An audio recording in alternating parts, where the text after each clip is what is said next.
আসসালামু আলাইকুম রহমতুল্লাহ বরকাত। ইনশাআল্লাহ আমি কথা দিচ্ছি ক্লাসের শুরুতেই তোমাদের এক ক্লাসেই লেখা সুন্দর হবে, তাও তোমার লেখা। তাহলে দেরি না করে ক্লাস শুরু করি। তোমরা যে দেখছো যে এখানে একটি কথা বলবো তোমাদেরকে, যদি বাংলাতে কারো আকার সোজা হয় তাহলে তার বাংলা লেখা সুন্দর হয়ে যাবে। ইংরেজিতে যদি কারো আই ঠিক হয় তাহলে তার ইংরেজি লেখা সুন্দর হয়ে যাবে।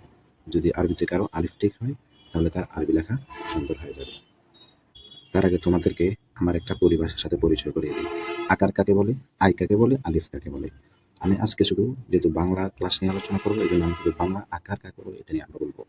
বাংলা আকার বলা হয় ওই সরু রেখা যেটা নিচ থেকে উপরে কিংবা উপর থেকে নিচে নেমেছে সোজা হয়ে। এটি কোনো একটা বর্ণের অংশ হতে পারে আকারটা, কিংবা আলাদা একটা স্বতন্ত্র আকার হতে পারে। যেমন দেখো, তুমি স্ক্রিনে একটি বাংলা লেখা দেখছো, আর আমি বাংলা লেখাগুলোকে তোমার লাল চিহ্ন দিয়ে দাগ দিয়েছি। দেখো, এই বাংলা লেখায় এই যে দন্তর সাথে একটা আকার রয়েছে। তো আমরা আকার মানে বললাম ও শুরু রেখা যেটা নিচ থেকে উপরে উঠছে কিংবা উপর থেকে নিচে নেমেছে, যা সেটা কোনো একটা বর্ণের অংশ। যেমন এই আকারটা এই দন্তস্বয়ের বাকি অংশের একটা অংশ, সব মিলে দন্তস্ব হয়েছে। এইভাবে সকল বর্ণের মধ্যে একটা আকার দেখবে। লয় একটা আকারে এ একটা স্বতন্ত্র আকার, ময়ের সাথে এ একটা আকার যেটা উপর থেকে নিচে নামছে। এখানে দ্বন্দ্বের সাথে দেখো একই রকম, বয়েতে দেখো উপর থেকে নিচে নামছে, যেহেতু এটা আমরা আকার ধরলাম। তাহলে যদি তুমি আমার পরিভাষা অনুযায়ী আকার দেখো তাহলে পুরো লেখাটা আকারে দখলে। তার মানে তোমার যদি আকারটা ঠিক হয় তাহলে তোমার লেখা সুন্দর। আমার লেখা শেখানোর অভিজ্ঞতা হলো আজকে প্রায় 7 বছর। আমি 7 বছর ধরে ছাত্রদেরকে লেখা শেখাচ্ছি। আর সেখানে আমি রোগী দেখে বুঝতে পারি লেখার ক্ষেত্রে যে কোন রোগের কি ওষুধ লাগে। সব গবেষণা করে তোমাদের জন্য এই সুন্দর টেকনিকটি আমি বের করেছি। আর যে পরিভাষার কথা বললাম এটা শুধু লেখা সুন্দর করার জন্য। এই পরিভাষাটা আমি ব্যক্তিগতভাবে তৈরি করেছি। এখন কথা হলো, তোমাকে একটা জিনিস খেয়াল করতে হবে। তোমার লেখার শুরু থেকে একবারে শেষ পর্যন্ত যে আকারগুলো আছে, সেই আকারগুলো সবগুলো একই রকম কিনা। আমি একই রকম কিনা তোমাকে দেখতে হবে। আমি তোমাকে এখানে একই রকম মানে বুঝাচ্ছি, চাই তুমি লেখা সোজা করে লেখো কিংবা বাঁকা করে লেখো। আমার কথা হলো, তোমাকে বলবো না যে তুমি এতটুকু বাঁকা করো, তোমার লেখাকে বা এতটুকু সোজা করো। আমি বলবো তোমার যেমনি খুশি, তুমি যেমনি লিখতে পছন্দ করো, আমি তোমাকে ওইভাবেই লিখতে উৎসাহিত করবো। কিন্তু আমি তোমাকে শুধু একটা জিনিস বলবো, সেটা হলো তোমার আকার সবগুলো একই ডিগ্রিতে থাকতে হবে।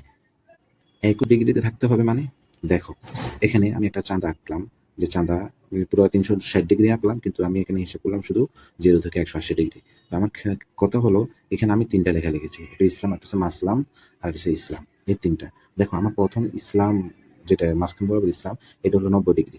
আর 90 ডিগ্রি মানে হলো এই তোমার এখানে যত আলিফগুলো সবগুলো একই ডিগ্রি, অর্থাৎ 90 ডিগ্রি। আর যদি তুমি এখানে দেখো এই মাসলাম এখানে সবগুলো আকার হলো 100 ডিগ্রি করে। তো তুমি 100 ডিগ্রি লেখো বা 110 ডিগ্রি লেখো বা 90 ডিগ্রি লেখো বা 95 ডিগ্রি লেখো, কথা হলো সবগুলো আকার যাতে 1 ডিগ্রির হয়। এই দেখো এখানে 80 ডিগ্রি, আমি এই ইসলামটাকে 80 ডিগ্রি করে লিখেছি। 80 ডিগ্রি করে লিখেছি কেমনে, আমার সবগুলো আকার 1 ডিগ্রিতে, যার কারণে লেখাটা সুন্দর দেখা যাচ্ছে। দেখো তোমাদেরকে আমি একটা ফেজ দেখাচ্ছি এখানে, যে লেখা সুন্দর না হওয়ার মূল কারণ কি। তুমি দেখো, এই যে একটা স্বর ওর এই যে আকারটা কোন দিকে গেল, এইভাবে গেল। স্বর ওর সাথে যে আলাদা একটা আকার আছে, আকারটা কেমন লিখলাম, এইভাবে লিখলাম। তো দেখো এই দুইটা আকার কি 1 ডিগ্রি না, এটা ওইদিকে চলে গেছে আর এটা এইদিকে চলে গেছে। তো এরপর দেখো আমরা কথা আমরা একটা একটা বর্ণ লিখলাম। তো এই একটা বর্ণের ভিতরে যদি একটা আকার এদিকে থাকে আর একটা আকার ওইদিকে থাকে, তুমি উপরের দিকে দেখো, এগুলোর পুরো মানে এ, জ্বালা বসানোর মতো একটা অবস্থা। উপরের দিকে দেখলে বুঝবো যে তোমার এই যে লেখাটা খারাপ হওয়ার মূল কারণ কি, এটা উপরে ভালো না, তার মানে লেখাটাই ভালো না। এই দেখো অন্তস্থ জ, এটা আকারটা এদিকে, আর এটা আকারটা এদিকে গেল, আবার আরেকটা ওদিকে চলে গেল। তার মানে ধরো আকার এক বরাবর না। আমরা তোমাকে দেখিয়েছি যে তো শুরু থেকে নিয়ে শেষ পর্যন্ত যে আকারগুলো সবগুলো একই রকমের হবে। আমি তোমাকে নিজের আঁকার সোজা করার জন্য একটা সুন্দর টেকনিক বলে দিই। তুমি নিজ খাতা নেবে, খাতা নিয়ে সবগুলো আকার এইভাবে আঁকবা। আঁকার পরে দেখবা যে একটা দুইটা আকারের উপরের নিচে তোমরা কি সমান সমান সমান ফাঁকা কিনা। যদি সমান সমান ফাঁকা হয় তাহলে আরেকটা আঁকবা, এইভাবে পৃষ্ঠা আঁকবা। তোমার সব বর্ণ লেখা সুন্দর করার দরকার না, তোমাকে শুধু আকার সুন্দর করো। আকার সুন্দর করলে দেখবে তোমার পুরো লেখা সুন্দর হয়ে যাবে। তোমাকে আরো স্পষ্ট করে বলছি, বুঝাচ্ছি, তুমি সামনে এটা তোমার কাছে আরো স্পষ্ট হয়ে যাবে। আঁকা ঠিক করো তাহলে তোমার পুরো লেখা ঠিক। এই জন্য পৃষ্ঠা শুরু থেকে একবার আকারে প্র্যাকটিস করবা, শুধু আকার। এখান থেকে এখান পর্যন্ত তোমার একর এটা হচ্ছে কিনা, যদি হয় বুঝবে তোমার লেখা 80% সুন্দর হয়ে গেছে। আমি তোমাদের সামনে একটা ইংরেজি সোজা লেখার একটা নমুনা দেখালাম, ইংরেজি বাঁকা লেখার একটা নমুনা দেখালাম। অর্থাৎ লেখা সোজা হতে পারে বাঁকা হতে পারে, কিন্তু তোমার যেটাই চয়েস, তুমি যত ডিগ্রিতে লেখো। তোমাকে আরবি লেখার একটা নমুনা দেখালাম, এই যে এটা হচ্ছে আরবি সোজা লেখা, আর এটা হলো আরবি বাঁকা লেখা, যেটা মানব ছাত্ররা তোমরা ভালো বুঝবে বিষয়টা। এটা হলো বাংলা হাতের লেখার নমুনা। উপরেরটা সোজা আর নিচেরটা বাঁকা। এখন তোমার কাজ হলো একটা খাতা নাও। নিশ্চিত খাতার আপনার নিচে দ্বিতীয় সুন্দর ক্যাটাগরির লেখো। ছাত্রদের জন্য আর আমাদের লেখার চ্যানেল সময় খোলা হয়েছে। আকারগুলো কি একই দ্বিতীয় আছে কিনা ক্যাটাগরির ছাত্রদের তা কোচিং দেখো। কক্ষ বলে। আমাদের চ্যানেলে লেখার যারা পরে এত সহজ সবাই করে শিখাবো, মেহনত করে সোজা না সময়ের থাকে সাথে পাল্লা তাহলে দিয়ে চলতে চায়। আপনি যখন আকারগুলোকে তাদেরকে প্রয়োজনীয় শুনবেন স্কেলগুলো অনুষ্ঠানে আপনি আপাতত বলবেন এজন্য সোজা করে আমরা নাও। গরু লেখা বেশি সোজা শেখাতে করে দিতে নাও। স্বল্প সোজা সময়ে করার পরে ঠিক তারপরে তুমি দেখো কিভাবে আমার লেখা লেখার সুন্দর কি করে দেওয়া অবস্থা। যায়।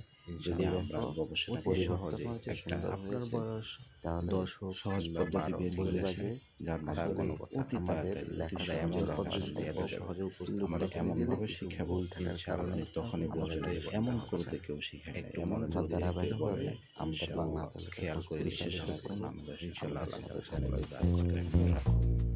চ্যানেল সাবস্ক্রাইব করে রাখলে পরের ক্লাসগুলো সহজে পেয়ে যাবে। আসসালামু আলাইকুম রহমতুল্লাহ।